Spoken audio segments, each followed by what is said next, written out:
dads. We just moved into a new office at work, and great office, good office, amazing building. Mhm. We're the only ones in there. It's fantastic.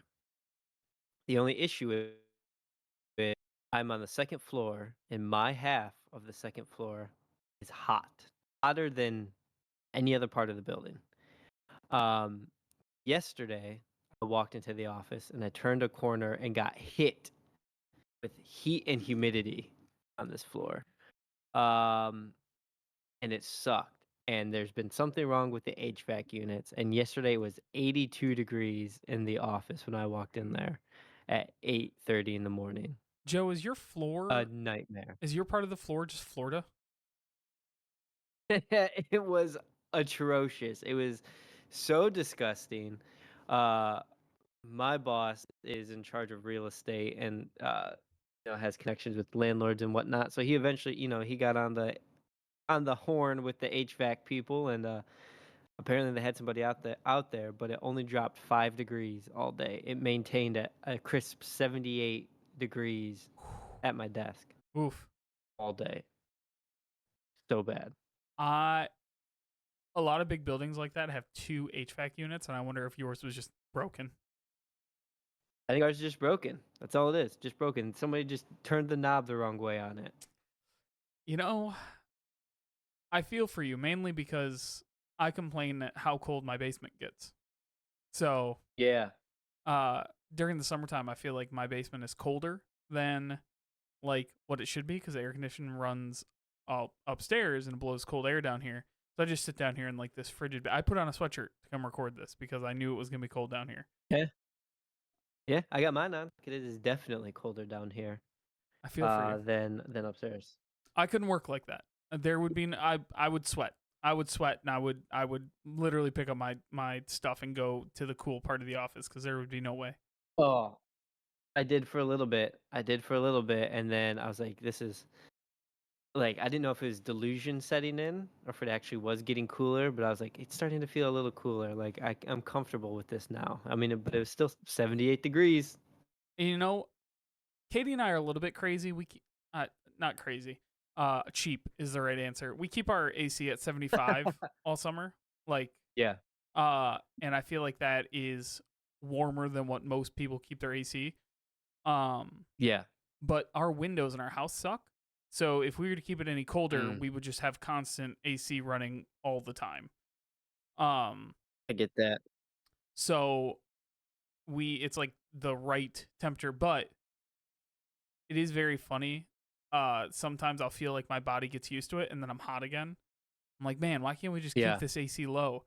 But then today, I went and mowed the grass after work. I had a little dad afternoon because we're leaving on Friday. Obviously, we're leaving for a trip, and I was like, all right, I got to get the oil changed in the car, and then I need to mow the grass. And tomorrow night we're gonna be packing the car and all the stuff to leave early Friday morning. So I was like, I'm not gonna do it tomorrow. Remind you, I sit in a basement all day. I was down here in shorts and a sweatshirt as I always am. Go outside, mow the grass in that same shorts and long sleeve shirt. Oh God. Sweated straight through it. Yeah. There was no shirt Absolutely left. disgusting. It's gross out there. It is gross out here in Michigan. Uh, it's humid. It's hot. Over 90 degrees almost every day. I hate it. I hate it here. I would like to say that we're almost out of it, but we're definitely not. Like, it's gonna get so much worse. We're only in June. So here's to hoping it So breaks much a little worse. bit. Here we go. We're in it for the long haul. Get that AC at a crisp 75 degrees. Joe, I hate summer.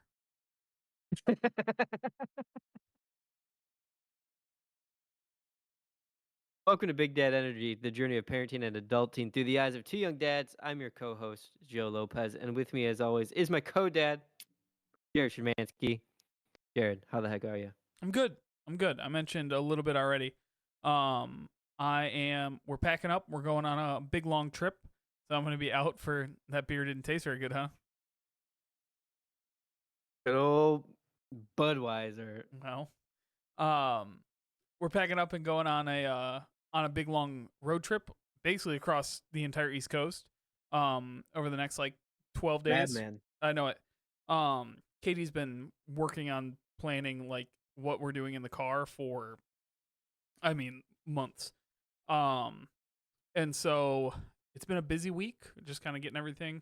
Um, I think I figured out why my kids are so crazy, and it's not because we're leaving. I think they're both going through a leap at the same time, so that's been Yeah. something to deal with. And so it's been a week. But it's Oof. good. It's exciting. Gonna be out on the beach for a week, and then we're gonna be in northern New York for about 5 days, so 4 days. It'll be a real good time. Nice. That's very cool. That's exciting. I'm excited to hear all about it. You'll have to post updates on our Instagram so that I way will. the folks can see the beach. Um, yeah, that'll be an exciting trip. I think we'll have to do a whole episode about how to handle road trip with a family. I think total driving time's gonna be like 36 hours or something like that in the car. Insane. That's bananas. It's gonna be wild. Uh, you know me, I'm a big proponent of flying. We've done it the last few Yeah. times, and it works out really well. The problem is where we're going to the Outer Banks of North Carolina. There's no airport to Yeah. fly into.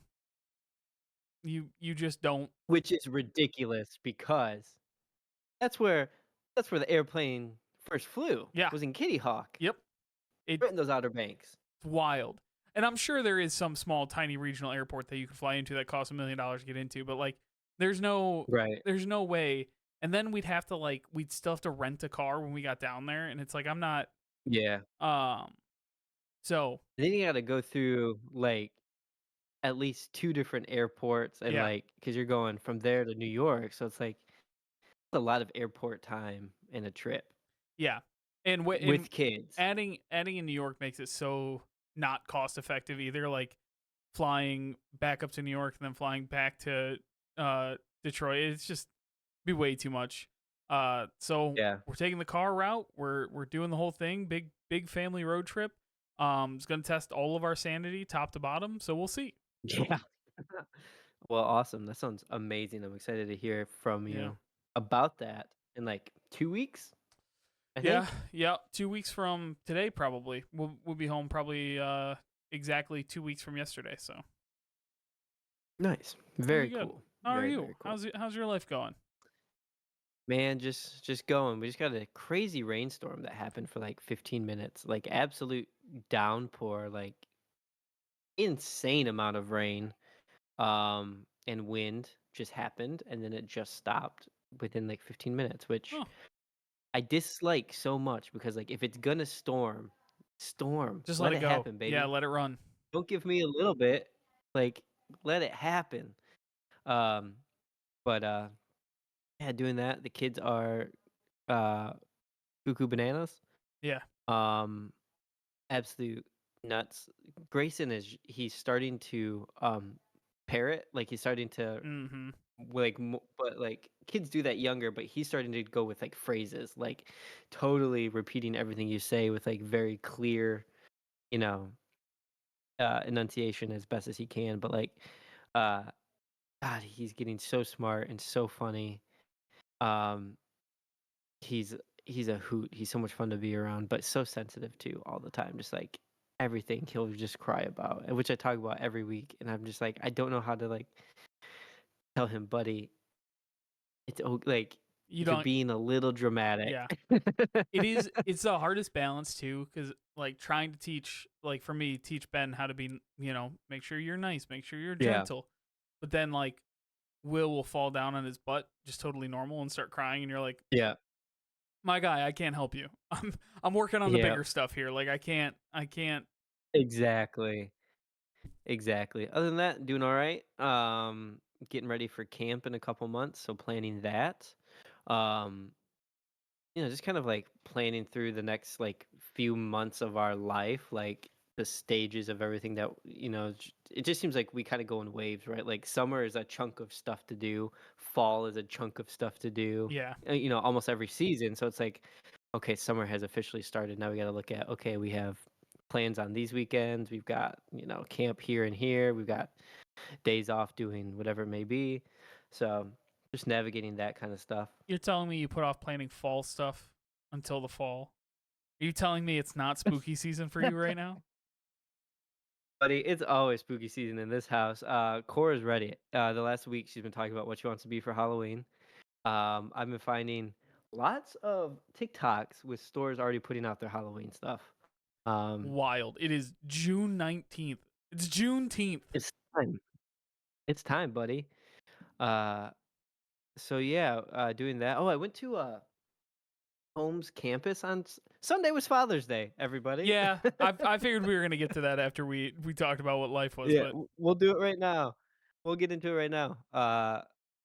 Yeah, so Sunday we went to Holmes campus. Well, we went out to lunch with Kayla's parents at a Japanese restaurant, which is great. It's fine, but like it's not really the food the kids eat. We did find out Cora likes teriyaki chicken, so oh, like that was a win. that's funny. Japanese food is like everything my kids eat. They'll eat like Oh, the seaweed out of the bag. crazy. They love the noodles. They love the broth. Yeah. Yeah.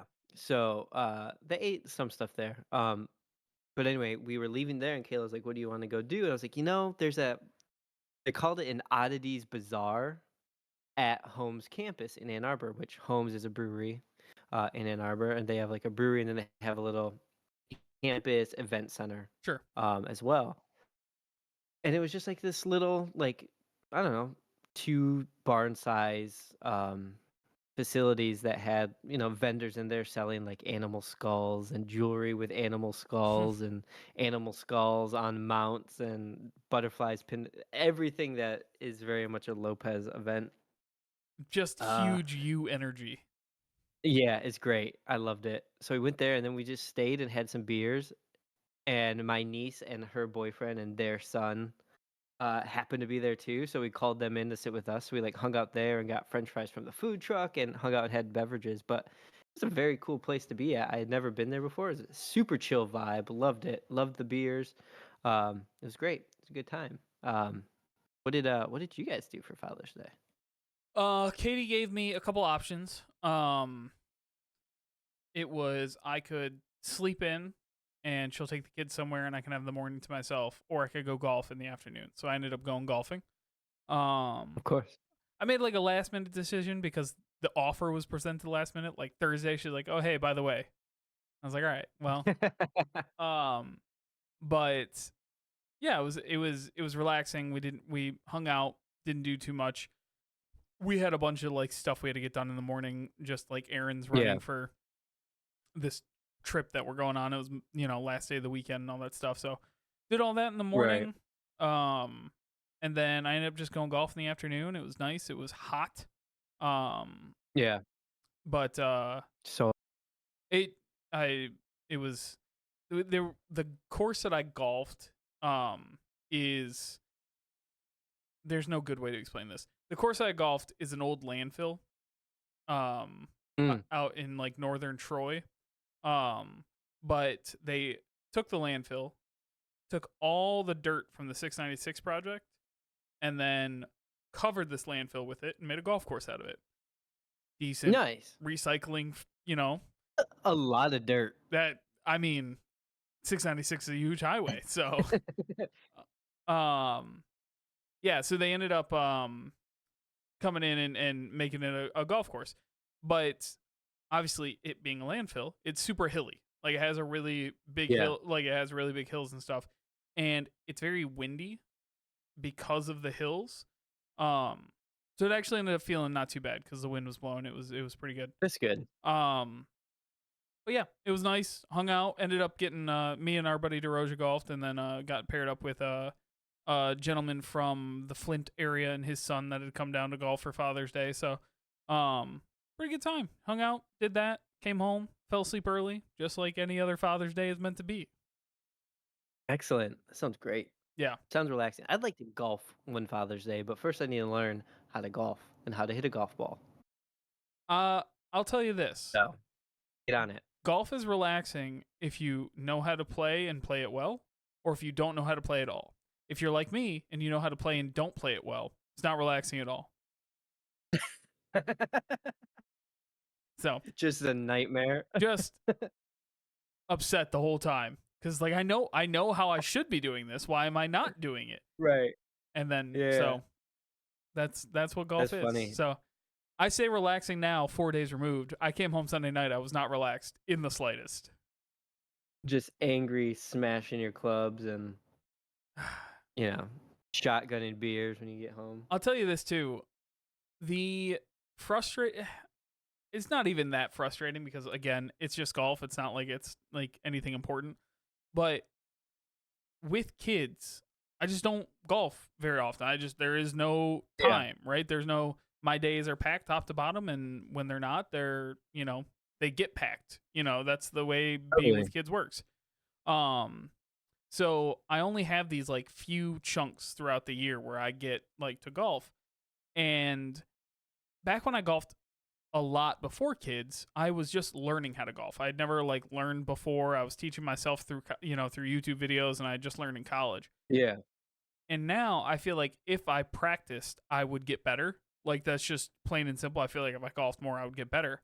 But now I only golf like I don't know 3 times a year, and so there's just no Right. opportunity. I finally like learned that I can practice and get better at it, and I just have no opportunity to do it. And so now I'm just stuck in Yeah. this perpetual cycle of like I'm finally out golfing, and then I'm mad at myself for golfing because I'm not very good at it. So that's the way it goes. Absolutely. On Friday we went out with the Sanborns, our cousins, and Tecumseh downtown Tecumseh had like a block party, so we were down there having some drinks. Each of us got rid of the kids, which was really nice. Um, but Josh golfed 27 holes on Saturday. Wild. Insane. That man loves golf. Him and his best friend went to Arizona to do like a golf camp for a week, Oh wow. to get trained by. Yeah, yeah. I was like 27 holes. Like I don't golf, but that seems insane. That is like 1.5 rounds. If a round is 18, it's like Yeah. 1.5. When I went up north, we talked. I recently went on that trip to golf, like the really nice course in Michigan. We did Yeah. 36 holes in one day, and then we woke up the next morning and did 18. And I told Katie, I was like, I don't ever want to golf that much again. I never want to golf that much again. That was absolutely insane. We did like 3 whole rounds of golf in less than 24 hours. Yeah. Yeah, that's absolutely bananas. But love the idea of it. I just hope that one day I can smack a ball or two and then just drive around on a golf cart. That's really really all I want. I think the idea of golf is that like you're outside and you're doing a thing, right?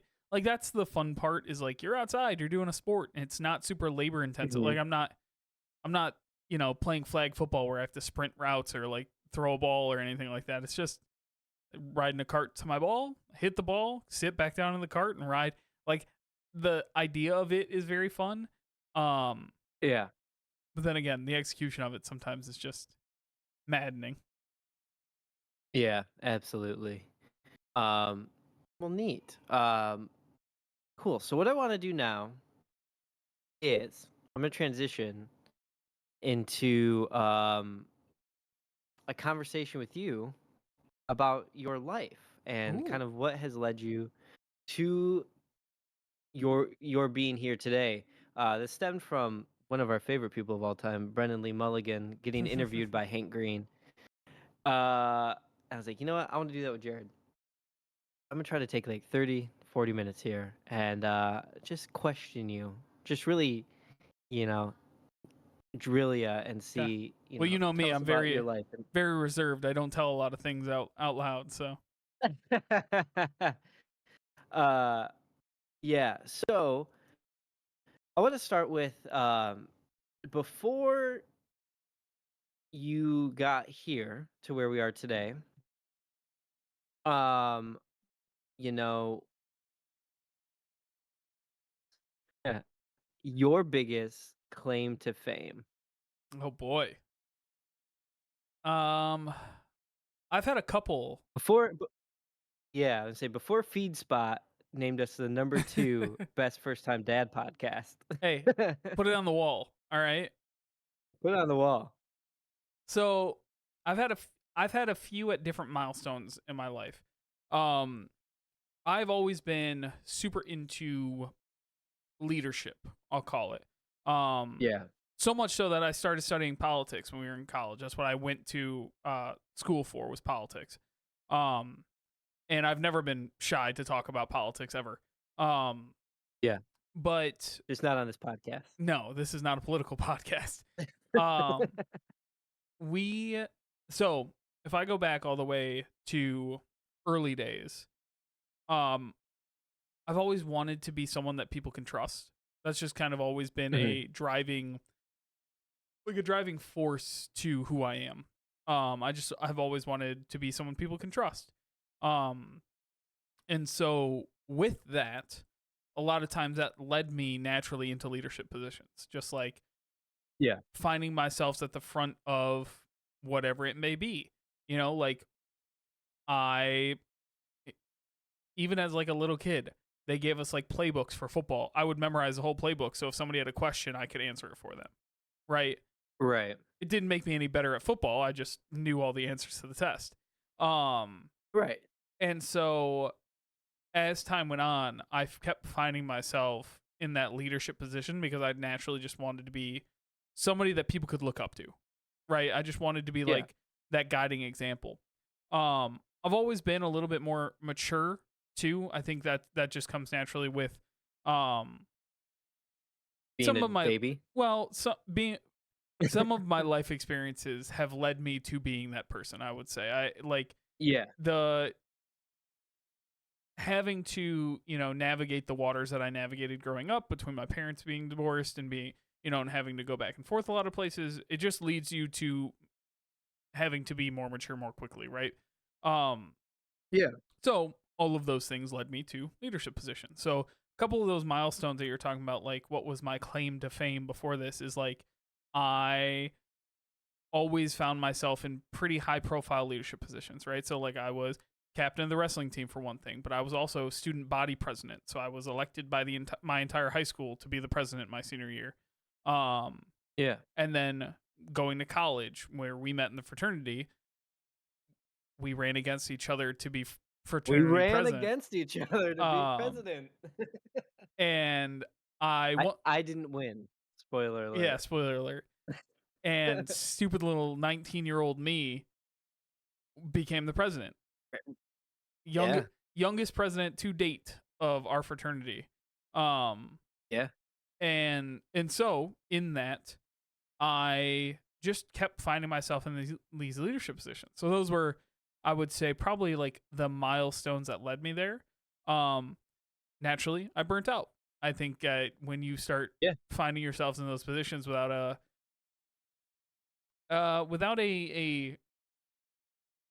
deeper motivation other than to be the person that drives the ship, right? Like Mhm. there wasn't, it's not like I came in as like I'm going to change this, right? I was just kind of like I Right. think I'm the best person that can lead us in the right direction.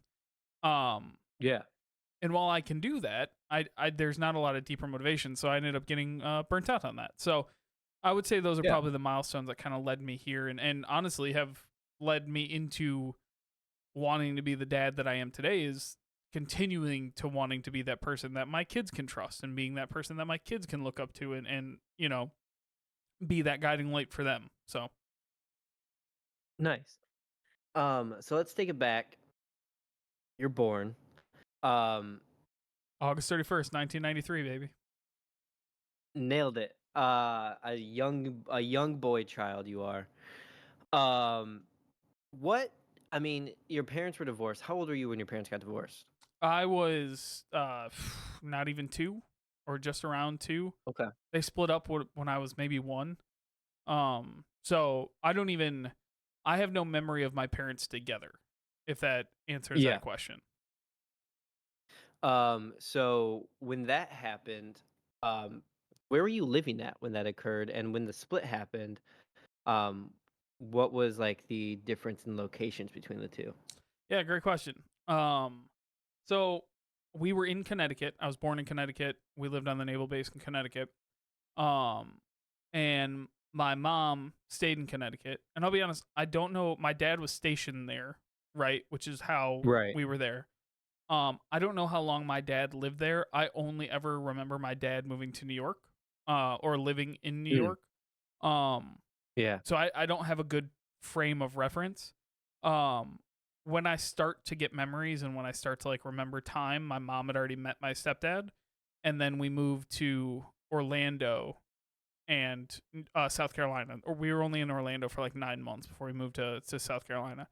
Um, so basically, my entire memory, my dad always lived like at least 12 hours away.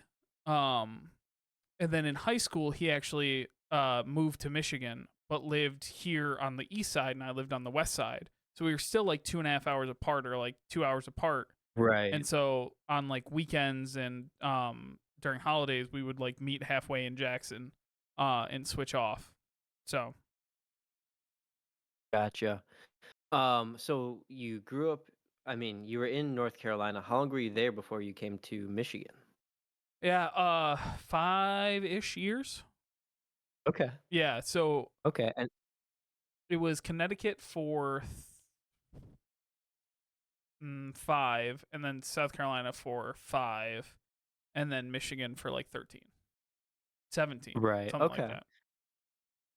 So were you in Portage the whole time in Michigan, or did you bounce around Michigan as well? No, we moved to Portage right after. So, my stepdad got out of the military while we were in South Carolina because, not so spoiler alert, 9/11 happened. Yeah. And so when 9/11 happened, there was kind of a he was already at the end of his contract, and they were like, "Hey, you can resign your contract, but if you do, you're probably going overseas." Like that's just the way the Right. military is right now. He's like, "Well, then I'm not signing a new contract, and we're gonna get out." Right. So he got a job in Kalamazoo, so we moved to Portage. Um, and we lived there from when I was in third grade, and then I lived there until I moved out after I graduated college. So I basically lived in one Yeah. place from third grade until I was 22 years old. Wow. That's a long time. Um, as you uh were growing up, um, I mean, like, how did you take to schooling? What was schooling like for you? First you probably started where in North Carolina, I would imagine. Yes, Um, I went to kindergarten through third grade in South Carolina, and then South Carolina. yeah, Yeah. South Carolina. We lived on a naval base in Charleston, South Carolina. Um, Right, right, right, right. I know it's confusing because my parents currently live in North Carolina, which is just Right. ridiculous. Uh, but yes, when we lived there, it was South Carolina. And so kindergarten through third grade, we were in South Carolina, and then in the middle of third grade, literally December of whenever I was in third grade, 2001. December of 2001, yeah, right after 9/11. Um, we moved to Michigan, so um, we ended up I had like a really good group of friends and stuff, and then because we were all military brats, we nobody lives there anymore. So Right, of course. Um, so with school focusing primarily, in Michigan, um, what kind of subjects did you feel like really kind of came naturally to you or that you were drawn to versus others, and how did you like put that focus? Because you're one of the smartest, most analytical guys that I know in my life. Not saying you loved math, but you are a nerd. I am a nerd. um so just in schooling, where did you find yourself having focus at? Uh, there's two answers to this question. The first answer is Joe. I was going to be a doctor. I had planned Oh, okay. from like really early on that I wanted to be a doctor. Hence the I want people to trust me and I want to take care of people kind of persona Yeah. about me, right? Um, and so growing up, I was always super interested in science. I was super interested in biology specifically, which is funny Yeah. because I failed biology when I took it in college the first time. Um, I blame the professor. Uh, but so I was super interested in science and biology. Um, but I was your stereotypical smart but lazy guy. Like, Mm, they write these in movies all the time. I very much fit that stereotype where it was like yeah. I was in every honors class and I signed up willingly for every single honors class. And then I did zero homework. I never read any of the books.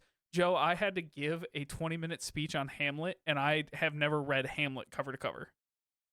I read like three chapters and wrote a 20-minute speech about those three chapters, and that was it. I got an Perfect. A. That's all you need to know. That's all you need to know. And so, like, subjects that I was interested in, I wasn't. I was interested in friends and hanging Yeah. out and like, um, Yeah. that kind of stuff. So I was a pretty. It's actually funny, not necessarily haha funny, but funny. My my stepdad had a rule that if you got C's under your report card, you'd be grounded until those C's came off your report card. So Yeah. you could set the calendar to it. By my junior year, I knew exactly when I would get grounded because midterms would come out in like October, right? And Yeah. so midterms come out in October. I have a C in one of my classes. I would be grounded until the report card came out in December when I would get it up to like a Jeez. B minus. Right. Oof. Um, and so and that was I just gamed whatever. I just lived my life that way. It wasn't enough to motivate me to say like, oh, I need to do better at school. You know, it was just like a gaming the system kind of thing.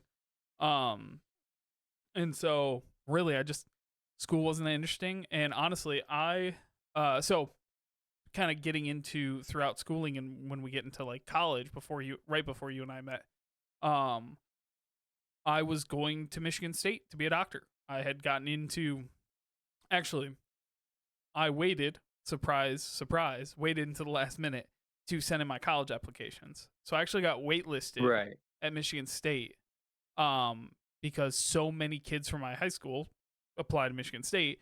They only let in, Yeah. a certain amount of people. Then you get waitlisted, and then they're like, "Hey, in January we'll send you a letter if you got in or not." Where most people Right. get in like I don't know September of your senior year of high school. And I was like, well, I got two options. I could wait to see if I got into state, or I could apply to Western and go for political science, which is like kind of what Mhm. I liked. I interned, for a local congressman. I went to the mayor's office like, I don't know, three times during my senior year to like watch the mayor work and things like that. Um, and I was like, you know what? I'm just gonna go to Western. I'm gonna stick around here. And I grew up a Michigan fan anyway, so going to state always felt like a betrayal. Um, Also, my sister went to state, so there was that kind of like I don't want to do exactly what my sister Yeah. did, right? Um, so I was like going to state to become a doctor until like what I assumed was the universe told me like, oh, maybe you don't do that. Maybe you go do something else. Um, Yeah. and that mom is why I'm not a doctor. I get that. So before we jump into college, want to take a step back to high school, maybe even before that. One thing that Kayla has always said about you is you are a social chameleon. Mm-hmm. Meaning you literally can blend in anywhere you go. Like you're gonna be friendly in any group of like people. Like you're gonna be in there, and you're gonna be a cool dude. Did you find that in high school as well and middle school, or was that something that you kind of grew into and learned how to like be that, or is that just that's just Jared Szymanski? I also so Kayla puts it in a very nice way where I can be a social chameleon. I also didn't know how to stand up for myself until I Yeah, started going to therapy 4 years ago, 3 years ago. yeah, Um, so a little bit of it was I need everybody to like me, and so I'm just yeah, gonna blend in. My mom is also a social chameleon. My mom doesn't have a problem standing up for herself like I do, but uh, she she's a social chameleon. Um, my parents are also extremely social people, like more yeah, than um most parents that and part of that is my parents are also super young. I don't know if we touched on that point, but like my mom had my sister before her 21st birthday, and she had me Oh, wow. right after her 23rd. So like my Oh, parents wow. are young. Like Yeah. uh, next month my mom turns 54, which for like our age range is crazy young, right? Yeah. That's Um crazy young. so it's they were young, they had a lot of friends and were very like just very social people. And so I grew up around that. That was kind of like me watching Yeah. them interact. And then I think another part of it became we talked about this a little bit before, but like I also utilize my friends as my social like my support system, right? I've, Yeah. was very withdrawn. Some of the things that I dealt with growing up, like I was very withdrawn myself. And so I use my friends as my support system. But to do that, you have to make a lot of friends, right? Right. And so my thought process was always the way you make a lot of friends is you just don't make waves and you go along with what everybody's saying. Um, so it's a little bit of I didn't know who I was a lot.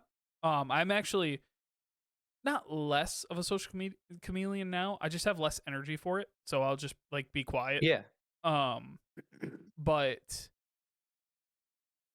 it was yeah, it was kind of a coping mechanism. That's the phrase I've been looking for. It was kind of a coping mechanism for a long time. But it also was I have very social parents and was able to kind of like watch them Yeah. and learn and see how they interact with people and then take that and turn it around into my own life. So a little bit of column A, a little bit of column B. It just kind of like is how it Right. turned out. Yeah. So in your time frame of high school, I'm gonna stay here for just another second Yeah. because I think it's so important to people's lives. Extracurriculars, right, are huge, and you're a sports guy, right? Big sports guy. We all know this. Um, you can you like pinpoint a time of like when that started of being a sports guy, regardless if that's wrestling, football, whatever that was? Yes. Um, I'm also gonna make you guess what else. If you had to guess what club I was a part of in middle school, what would you guess it was? In middle school? Mm-hmm. Um, chess? I was part of the chess club, and I was also part of the math club. Of course you were. So, uh, extracurriculars to me were another avenue to make friends and be around other people. Yeah. So I did everything and anything I could get my hands on. The reason I was drawn to sports, for a couple of reasons. One, everybody gets put in sports around here when you're a kid. That's kind of Yeah. like even Cora did soccer, right? And like Right. uh when we were in South Carolina growing up, I was quote unquote good enough to play on my sister's team, and she's 2 years older Okay. than me. So I played Yeah. up an age bracket when we were like 4, 5, 6 years old. Um, Right. and so I think from there it was like me actually liking sports and like playing soccer. I don't remember playing soccer all that much as a little kid Yeah. because when we moved to Michigan, I started playing football and never looked back. Um, and so maybe that was the moment. Because I always loved football. We're a huge football family. We watch football. Football is huge in the United States anyway. Um, Yeah. and so I always wanted to play football. I watched people do it on TV all the time and wanted to do it. Uh, and then I played it. And when you're a little kid, it doesn't matter if you're good or bad at playing football. You just play football. Um, and then from there, um, I just kind of did everything. And I did the other thing. I was a huge I want to be whatever my dad was kind of person. And so Yeah. like my dad played football, my dad ran track, my dad played baseball, all those things that, typical teens in the 80s did in high school. Um and so I was like I'm going to do all those things. So you're looking at a Right. 110 hurdle jumper in middle school, you're looking at a it's funny. So I talk about our buddy DeRoja all the time. When we were on that trip, we were kind of talking about high school sports, and him and I did all the same events in middle school and high school. I stopped running track in high school because I knew that there was no way a 5 foot guy was gonna let me rephrase that, Right. a 5 foot slow guy was gonna do anything in track. Um, but we were joking. He's like, "Yeah, I remember I did high jump," and I was like, "I also did high jump. I was 4'10" in 8th grade doing high jump." Right. You know, like, Crazy. because you don't have to be good. You just have to sign up. Um, Right, exactly. and I've honestly, it's kind of like a motto that has followed me throughout my entire life. Is like, you don't have to be good. You just have to sign up, and you'll find opportunities there. Um, Yeah. and I've never been afraid of not being good at something, but I Mhm. also have never been very good at identifying when I'm really good at something and pursuing Yeah. that. Um, and so talking about sports specifically, I started wrestling because my sister started wrestling. I was like, "Hey, Mm. that sounds like fun. I'm a short, stocky, miniature tank. Why not wrestle?" Yeah. I went undefeated in 6th grade against other 6th graders, Crazy. and which I mean, I wrestled maybe like 10 times that whole year because we were 6th graders wrestling other 6th graders, right? But I Right. never lost. And like my 8th grade year, which is like when you're in middle school and you're in 8th grade, it's like the biggest thing. I think I lost 3 times. Um, Okay. ask me how much extra stuff I did for wrestling. How much? I went to like one camp, maybe, Right. right? And so like I was just doing it and I just happened to be good at it. Um Yeah. and so the same thing we talk about school. That's another thing. I never it was never like one of those things that's like if I put all my energy into this, I could be really good at it. I was just like, yeah, this is cool, but what I want to do is hang out with my friends. Yeah, Right? for sure. If my best friend in high school had quit the wrestling team, even though I was a captain, I would have thought about it. Oh, geez, okay. And it wasn't even that like I'm on the team because he's on the team. It's like, hey, we're both on the team, and this Yeah. is, we get to hang out after school every day for 2 hours, right? Yeah. And so like it's one of those things that like what was most important to me was the social aspect, was the hanging out, and I never like realized. So sports is what I used to do that.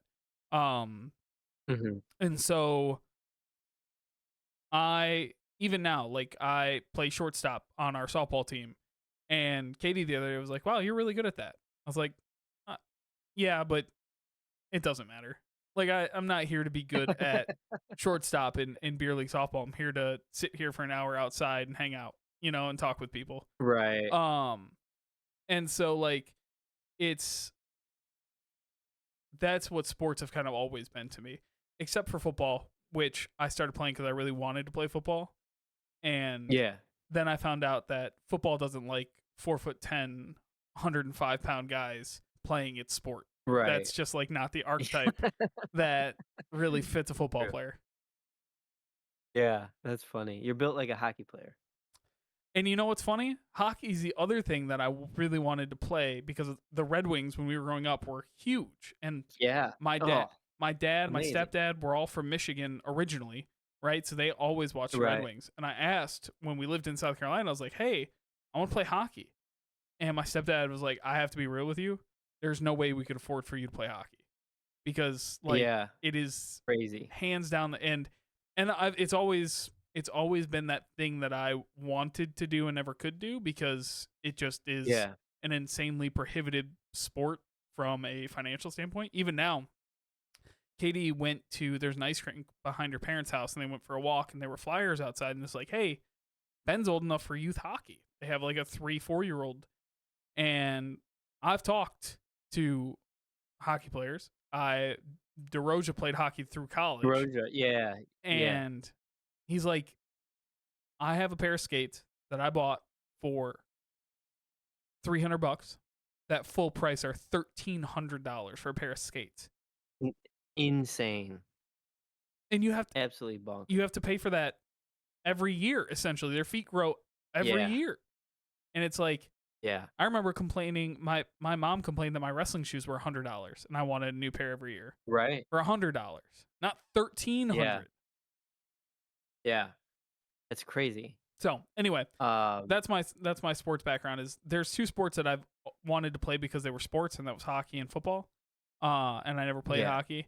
And then all my other sports I did because I would have done anything to do more things. There was one year I ran cross country. It was seventh grade. I was young enough I could still play pee wee football. I wasn't on the Okay. middle school team. I was still young enough because I'm a late birthday, right? So I was young enough I could still Right. play pee wee football. So I ran school cross country until 5, walked across the street to the football field, and had pee wee football practice from 5 to 7. And I was like, Oh, yeah, this is jeez. normal. It's crazy. Um, so as you leave high school and transition into college, what was that transition like for you? Did it move pretty like easy? Was that pretty seamless because you were nearby home? How did that transition work for you? Um, this is a complicated answer. So I'm going to break it up into bits and pieces.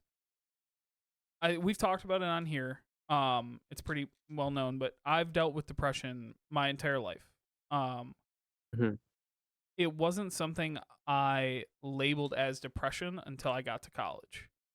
Um, Right. before it was just like thoughts of running away, thoughts of going in. You ever read the book Call of the Wild? Or Uh, I, what is I've never read it. By Gary Paulson, is it? that the one? It's the one where they go to the where he like lives in the Adirondacks by Yeah. himself.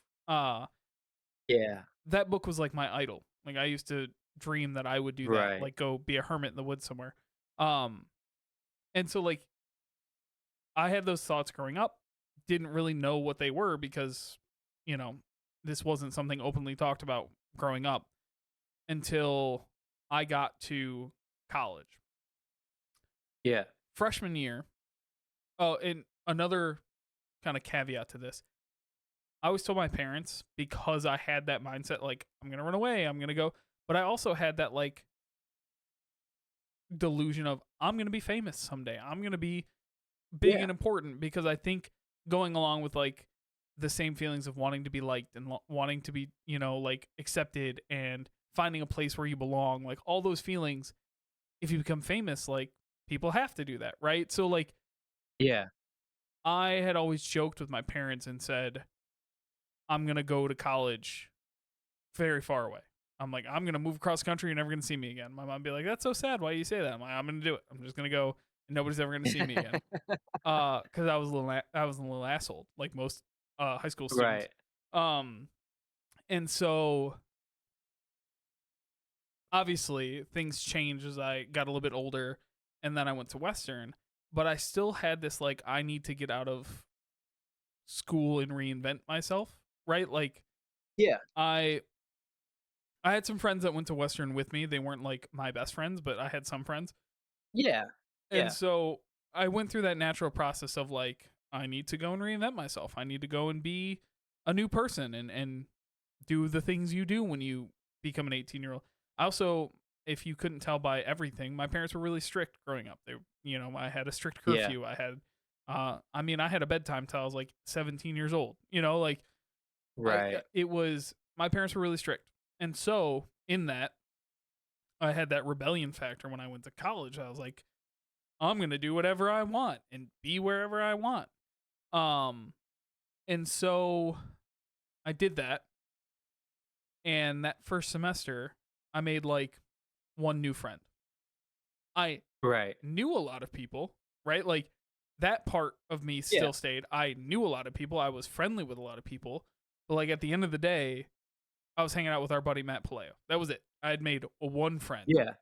And even Matt's roommate went home after our first semester. Like even he didn't stick around. Yeah.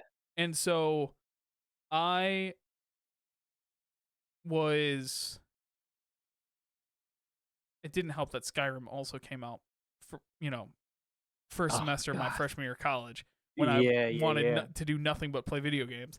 Um Terrible timing by the universe again. Um but as like going into college, still fighting like this depression that I didn't know about and didn't really examine. And then I look back and be like, I said I was going to go be something. And here I am Right. 6 miles from my door with one new friend. And it's like this, Yeah. what am I doing? Like, what is this? Why would I do this? Um, Mhm. and so I actually, uh, I'm sure that this has come up in conversation with you and I before, but I have some very good family friends out in Denver, Colorado. And I visited them a lot, went there a lot during college. Um, and my that first winter, they were like, they had just moved out there when I went to college. They're like, hey, we'll buy your plane tickets, come out and visit us. And I was like, cool. So that first winter break from college, I went out there and I was talking with them. And they're like, well, I have a connection at DU, Denver University.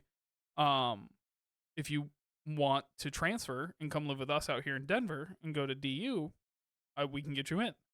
I was like, Wow. that's pretty cool. And I'd Yeah. fulfill that, move away from home. Denver, when we were in college 13 years ago, which is insane, 13 years ago, was Uh-huh. still like the hot place, like the place everyone needs to move, Yes. right? Like it was Yeah. just starting to turn that corner into like the next hot thing. And so Yeah. I was like, that's really tempting. That's like a really good um but this leads into our story where I had agreed to go to a what did we call those pledging events or a rush event, whatever they were called. Yeah. A Uh, rush event. Yeah. a rush event, and Matt had bugged me all semester because he was rushing fraternity, Yeah. and you knew Matt really well. I was like, I'm not going to be a fraternity guy. I was like, I'm not. That's not me. I'm not like. I saw Animal House when I was 16 with my grandfather. I know what fraternities are. Um, Right. and I was like, I'm just not. I'm not going to be a fraternity. Um, and so Matt had bugged me a bunch, and he's like, "Just come meet the guys. You're gonna love them. Like, just come meet the guys." And I was like, "All right, I'll go to this rush event when we get back. After break." And so I went, but when I Yeah. was out in Denver, I was like, you know what? I promised that I would, go to this thing, meet these guys. I might really like them. If I don't like it after this semester, I'll move out here over the summer and I'll go to DU, and that's what I'll do. Yeah. Well, and then obviously the way things happen, the way life happens, I met you big group of weirdos. I ended up loving our fraternity, loving the whole process, Yeah. loving all the guys. Ended up becoming my entire life in college. And I love it, and I Yeah. wouldn't change any bit of it. And it fulfilled all those needs that I wanted. Right, I could be that guy that a lot of people looked up to and went to and be accepted, but also at the same time gained a lot from it, from perspectives and learning about new Yeah. growing up. Right, like I grew up in a small white farming town. I had no exposure. I had no, experiences. No, nothing outside of my entire small circle that I grew up in. And then Right. suddenly I get into Western and I get into this fraternity that was large and diverse and had people from, all over the place and from everywhere. And like, it was crazy and it was great and it was a great learning experience. So, all those things, honestly, have forgotten what your question was, but that's where we landed. No, no, that's good. That answers a lot of questions about your college experience. Within that, I mean, yeah, the fraternity was a huge deal for both of us. I mean, we found our people there. I mean, the people that we talk to on a daily basis, right? Mm-hmm. Like we found at Western. Um, outside of that, you weren't just a part of Western or part of ICAP. You were also uh did something with WSA. like the student groups as well. Yeah, Yeah. WSA, the Western Student Association. Were you a high-ranking member in that? I was. I was the third highest ranking I member in that. thought so. I I thought so. I was what they called the Speaker of the Senate, which if you want to relate it to like Yeah. our government, I was the Speaker of the House. Um And so I was elected Speaker of the Senate. I was our fraternities. So the way the timeline goes is I was president for a year of the fraternity. That my second semester of fraternity president was like the worst semester of my entire life. For Yeah. a myriad of reasons, but we had some problems that were not communicated to me before I was president. Really weren't communicated to anybody because the former president kind of just up and left and didn't tell anybody. Um, and Mhm. so they came back around that second semester that I was president, and it was not fun. It was hell. I Anybody that was a part of that semester probably remembers how rough that was. And so when I was done being president of fraternity, I was like, I am just going to sit around and drink and do nothing. Um, Yeah. I don't know if that sounds familiar to anybody, but that's what they call depression. Um, Yeah. and so the only when I was in a large depressive episode for that entire year, only way I could like find a way out of it is to start doing something productive and start being, like a part of something again. So I was in our Western Student Association. As we've talked about, leadership positions, politics, that I Yeah. really enjoy.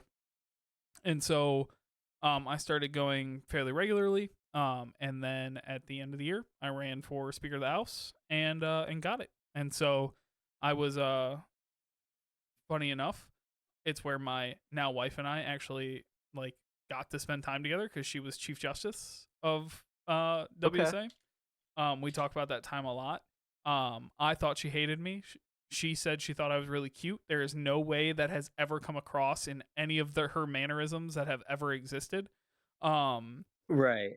so, but yeah, that's where that was kind of like my last hurrah of a leadership position was I was Speaker of the Senate. Nice. So by this time, you had knocked out your leadership roles. You had done the extracurriculars. You had a job. You worked at Big B Coffee for quite some time. I had jobs all through At college. Western. Yeah, you were a working boy. You lived. You participated in fraternity. You were nonstop. There's a point in time in the summer where you and I and like two other people were the only one in a fraternity house living there, which is Mhm. if you've never lived in an empty fraternity house, it's wild. But ours wasn't a house. We lived in like really small apartment complex is what our house Yeah. was. Um, so we could we could get away to our own areas, but there was a point in time, and that's where our friendship started. Really, was that summer that you lived at the fraternity house. I knew who you were, but you weren't my little, so like we didn't get as close. But whatever. That's the minutiae of our friendship. Don't dig up that scar. But throughout our college time, you and I became very close. We went to DC together to go to a major fraternity event. We drove to DC. We spilt bags of sunflower seeds together. I swear that they're Um, still in that car. they're still in that car. So we've done a lot there. Uh, so you meet Katie um, here at Western. You leave Western, you graduate Western. I do. Um, and you make a pretty big life decision. I got that Uh, diploma right there. Right there, it's right there. I see it. Mine is at my mom's house. Not from Western though. You make a pretty big decision after college. After a couple years, you live and work in Kalamazoo, right? I do. Yep. Yeah, so But I then you make a huge jump. I do. So I got an internship my senior year, as business majors do. Yeah, They basically tell you if you don't get an internship, you're never going to get hired. They really scare you into right. that. Um and so I was actually there's a very large medical device company in Hmm. Kalamazoo, Portage, Michigan. Basically runs Kalamazoo and Portage, Michigan. There's two medical companies that run Portage, Michigan. Our buddy Hunter works for one, and then I worked for the other. I had Yeah, worked there during summer times as like a temp laborer. My dad had worked there for the 13 years that we had lived in Portage. Um and so I applied for an internship. I interviewed and everything went really great. And They brought me in. It went so great during the interview. They had brought me in early for an interview so that they could hire me in January instead of waiting until the summer. And so I was like, Right. this is it. This is what I'm meant to do, right? I've stayed here. I went to Western. I'm gonna go work for this company. And I'm about to shit talk them, which is why I keep leaving them nameless. You can Google it if you want to. Um, I went through 8 hours of interviews that day, so much that they like had my early internship interviews in the morning, bought me lunch, and then had my summertime internship interviews in the afternoon. Like it was, this was Yeah. what I was gonna do. I made it all the way to the end until my very last interview, and they asked me what my GPA was in my last interview, and apparently it wasn't high enough for their internship criteria. And so even though I had interviewed really well and like done everything, checked every box, had worked for this company for 2 years prior to this, like done everything possible, Yeah. I didn't have the GPA that they were looking for, as we mentioned. I didn't care about school. I cared about like Right. this stuff.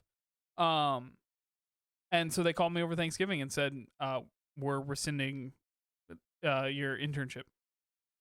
Um, Bastards. or not. I guess they hadn't officially offered me an internship, but they were. Anyway, basically said we're not giving you an internship. And I had put all of my eggs into that basket.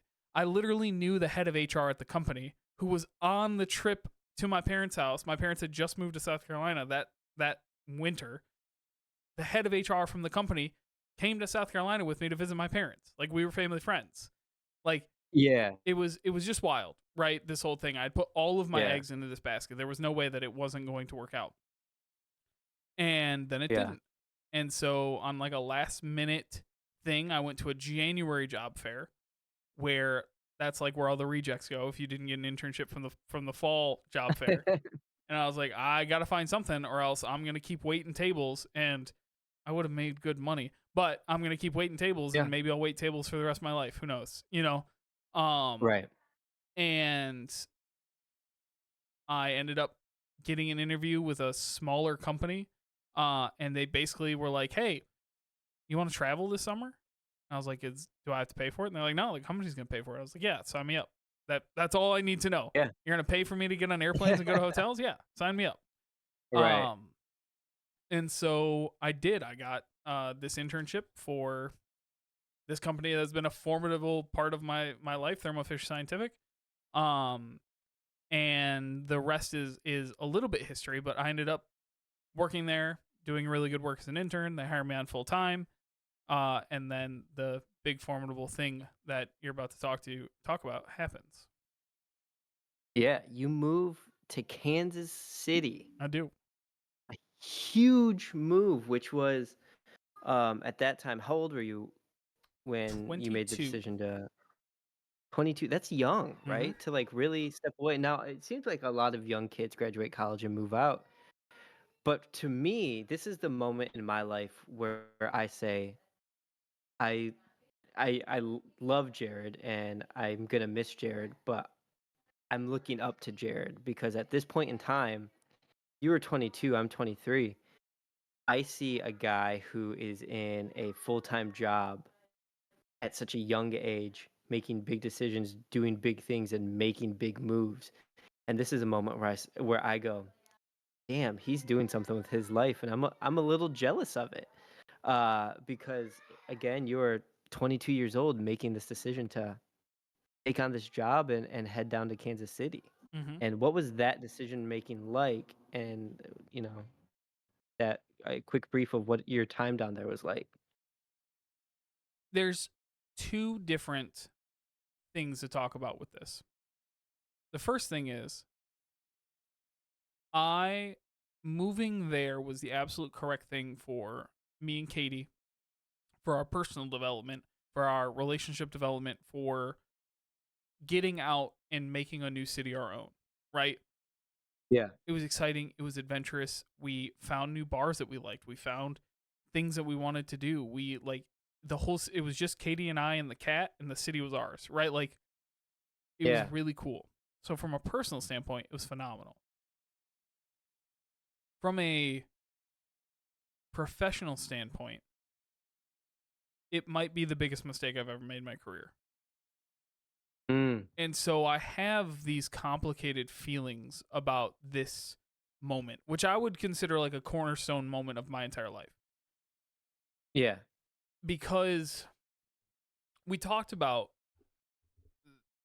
the fact that I like had a full-time job, had this like moment. I got really lucky. When I was an intern, my boss, her name is Diana, her and I are still friends to this day. I used to watch her dogs and, all this kind of stuff. And she really, really mentored me and took me in and said, like, this is how you survive in this world. This is how you survive in this corporate world. Like, I'm going to teach you all of this stuff. Um, and so without her, I wouldn't have even gotten to the place where I was. I got hired on full time to do analytics. That's what I do now. It's what I'm good at. It's what I like to do. I'm also this social chameleon, right? And so I was really good at presenting things. I was really good at talking and interacting and like being around people in business. General soft business skills. I'm really good at that. Or I used to be before I became an indoor cat. Um, in that, I worked for about 18 months doing analytics for this company. But they were a sales focused company. And one of the sales people, one of the leaders that I was friends with, came up to me and was like, "Hey, I am hiring this position in Kansas City. Um, and the person that I'm hiring to be your boss is somebody on your team that you're friends with." So she was going from marketing manager to district manager. And he's like, "Hey, we're hiring this position under her. So you can like go with somebody you know." And at the time, that's kind of the way you get promoted in the companies. You go be a salesperson, you move up. Um, we talk about this want and need to be accepted. I was like, this is what I have to do. They want me to do it. I got to do it. Right. So, taking all the good personal things that happened, one of the most disastrous years of my career. I was not good at sales. I'm also at 22 years old. Nobody is self motivated enough to live and work by themselves. I'm sure somebody is. Most people are not motivated enough to live and work by themselves and run essentially their own business, right? That's what sales kind of is, right? Right. You run your own business. You sold paint for a while. Um, kind of. Uh, and so I took on this huge, huge responsibility way too young because I had been told that like, yeah, you're social, you definitely can do this, and I couldn't. That's not what I'm good at. It's not what I like to do. What I like to do is look at Yeah, numbers and tell you why numbers are the way that numbers are, um, for sure. or discuss politics. One or the other. There is no in between. Yeah. Um, and so I just wasn't very good at it, and it led to a lot of things. It led to this. I also, for the first time, removed myself from my comfort zone living wise, if that makes sense, right? Like, it's Yeah. wild to just up and move somewhere else. But remember, for 17 years, I had lived in a 6 mile square and never left that 6 mile Right. square. And suddenly, I'm moving halfway across the country by myself with my girlfriend. Yeah. And it's like a lot of the things that I was hiding and kind of filing away had nowhere else to hide in that moment. So it was it's a complicated time. But Yeah. I would also say that it was a necessary time. I grew a ton from that. It's probably the most I grew outside of becoming a father. So, Yeah. Definitely. And then the last piece I want to touch on because we're running long is what led you from that moment of saying, "Hey, you know what? Maybe Kansas City isn't for me." 'Cause you worked there for a couple years in hmm Kansas City. And saying, "You know what? Katie and I are gonna make the decision to come back and we're gonna work here. What was that brief moment like in Well, actually coming back? there were a couple different things. One, I was gonna get fired. Um, the the long and short of it was there was no way I was going to hit my sales number, and I had already missed 1 year, and you don't miss 2 years in a row without losing your job. That's just how sales numbers and sales roles work. Um, and so I knew that if I waited, and it was one of the most there's a lot of weird shocking things. We were at our yearly sales conference, and I had missed my sales numbers that first year. My boss was walking with me, and she goes, "Please don't make me make a hard decision." And I was like, that is Ooh, not the right thing to say right now. Um, yeah. anyway, if we want to get on an anti-capitalist rant, there have been like 3 good bosses I've had and like 600 bad ones, and I always have a hard Yeah. time distinguishing which is which. Um, but that's a topic for a different day. Um, so I knew I was gonna get fired, and I was like, and the other thing is, I'm not having fun. I don't enjoy it. I don't like living this Right. way. I'm not when you're faced with losing your job and the response is like, maybe that's not so bad. That means you're probably not doing the right thing. Um, Yeah.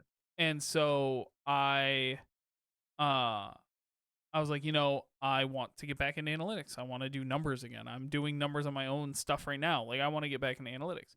And Katie and I kind of had a discussion of like we were getting married that following June when we were talking about this. We're like, Yeah. we should probably start our life around friends and family. Um, Right. this was Katie's first time moving further away from home too. Um, in fact, Yeah. she was living with her parents when we moved to Kansas City. Um, Right. and so she was like, I want to go home, be around my mom and sister again, all that kind of stuff. And I was like, I'm not gonna move to Florence, South Carolina. Sorry, mom, if you're listening to this, it was never an option, never gonna Right. happen. Not moving to Podunk, South Carolina. Um, and so I was like, yeah, let's move close to your parents, move back towards family, and start our life there. And there's always an opportunity to move other places later. And we haven't. It's been 7 years. Ugh. Uh Yeah. it's been 7 years and we haven't moved. But there's always the opportunity if things come up. If there's other opportunities, if there's other places to go, we could do that. Yeah. Um and so we moved back here, got married, bought our first house here. Um and then once we had kids, now it's like, how can you leave having the support of parents is just like impossible. So that's how we made that decision. It was kind of like you know, we'll move back towards family and see what happens. Um, and now here we are 7 years later, still making it happen. Crazy. I can't believe it's been 7 years since you've been back. It's wild. Like, that is nuts. That is a long, long time. It feels like you haven't been back that long.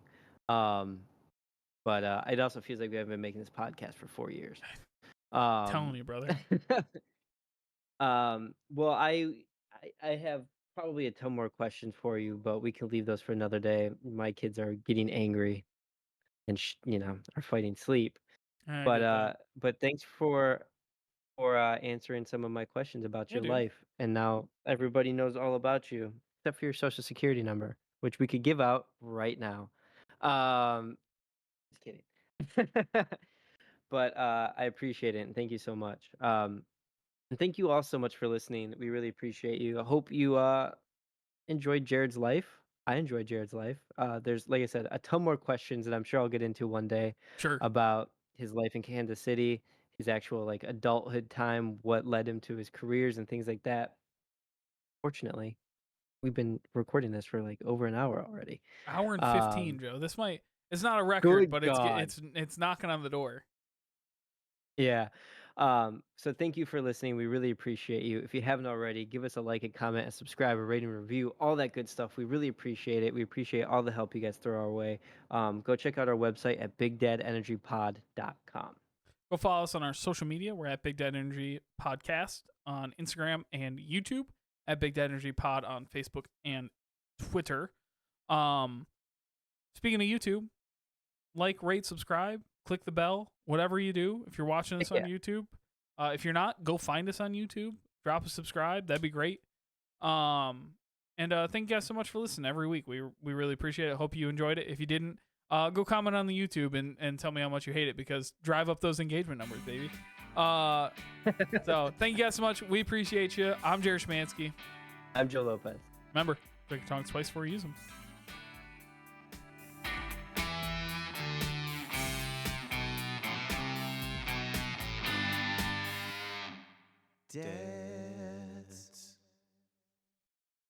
This has been a production of Planet Amp Podcast, powered by Pinecast.